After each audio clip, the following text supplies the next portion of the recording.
The morning came in a silence that weighed heavy over the forest. Every breath of wind seemed to freeze halfway through its journey. My boots crunched against the snow as I moved toward the small trap line I Taiga set the night before.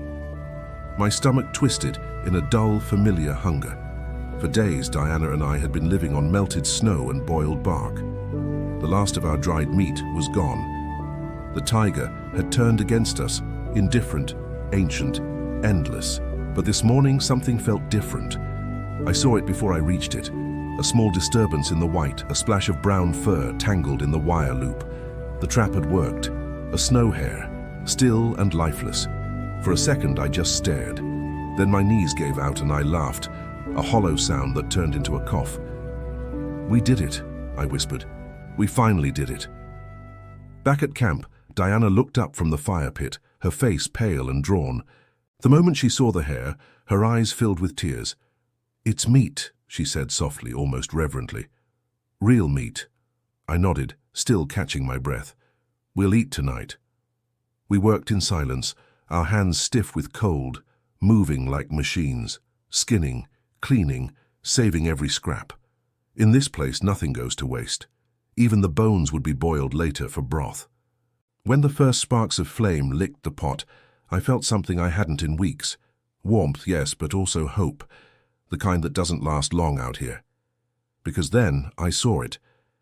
At first I thought it was a trick of the light, a shadow just beyond the clearing, printed deep into the snow. But as I crouched closer, my breath caught in my throat. A footprint, huge, each toe mark distinct. The claws had sliced clean into the ice. I placed my palm against it. It was nearly twice the size of my hand. Diana noticed my silence. "What is it?" I turned to her slowly. "A bear. A big one." She froze. "Are you sure?" "Positive. Brown bear. It passed through here not long ago, maybe this morning." The world suddenly felt smaller, the trees closer, the wind sharper. My eyes scanned the forest edge. Nothing moved, but the feeling of being watched pressed against my skin. In the taiga, predators don't always roar before they come. Sometimes they wait. Sometimes they study you first. I took a long breath. "We need to build a perimeter, now." We worked until our hands bled. The snow was waist-deep in some places, and every log we dragged seemed to weigh 100 pounds. We built a low wall of branches and frozen saplings around the camp. Not a real barrier, but something that said, "We're here." Something that made us feel less exposed. The light began to fade, turning the forest into a wash of blue and grey. Diana paused to rest, her face red with cold. "Do you think it's still close?" I jammed another branch into the snow. "Maybe watching," I said. "Maybe gone. Doesn't matter. We keep building." She forced a weak smile. "You sound like you've done this before." I looked at her, my eyes hollow but steady. "I've been scared before. Fear keeps you alive." When the wall was done, I stepped back and wiped the frost from my beard. "Good enough." Diana stared at the fence, then at the dark forest beyond. "I hate how quiet it is." I nodded. "It's never quiet out here. You just stop hearing what's hunting you." By nightfall, the fire flickered weakly inside our shelter. The air smelled of smoke, pine, and thawing meat. Diana skewered strips of hair over the coals, her hands trembling. The fat sizzled and popped, a sound that once meant comfort but now made us both uneasy. The scent of cooking meat could travel far.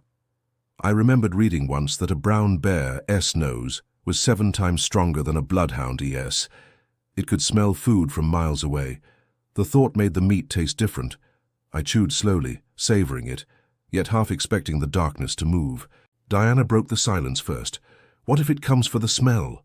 I didn't answer right away. The crackle of the fire filled the space between us. "Then we fight," I said finally, "or we run." She gave a small, bitter laugh. "You don't run from a bear." "No," I said quietly. "You just pray it's not hungry enough." The fire popped again. Somewhere in the distance, a tree branch snapped. A sharp, clean sound. We both froze. My eyes darted to the forest wall. "Did you hear that?" Diana whispered. I lifted a finger to my lips. "Stay quiet." For a long moment, there was nothing. Just the wind. Then, faint, low, and terrible, a sound rolled through the woods. A growl, deep enough to feel in your chest more than hear in your ears. And then silence again. Diana's hand gripped my sleeve. "It's close." I didn't move, didn't breathe. Every instinct screamed at me to run, but my mind, the small rational corner that still worked, remembered, "Don't run, don't make eye contact, don't look weak." The growl came once more, farther this time. Then nothing but the endless sigh of wind. When I finally exhaled, it came out as a cloud of white mist. "It's gone," I said, not believing it. Diana sat back, trembling. "How can something that big move so silently?" "Because it's part of this place," I said. "We're not." When dawn finally came, it was pale and indifferent. The bear tracks were gone, covered by new snow, but their memory lingered like smoke. The message was clear. We weren't alone. The Taiga had other claimants, older, stronger, hungrier. Diana crouched near the dying embers. "Do you think it'll come back?" I looked toward the tree line. "If it smelled the meat," I said, "it already knows we're here."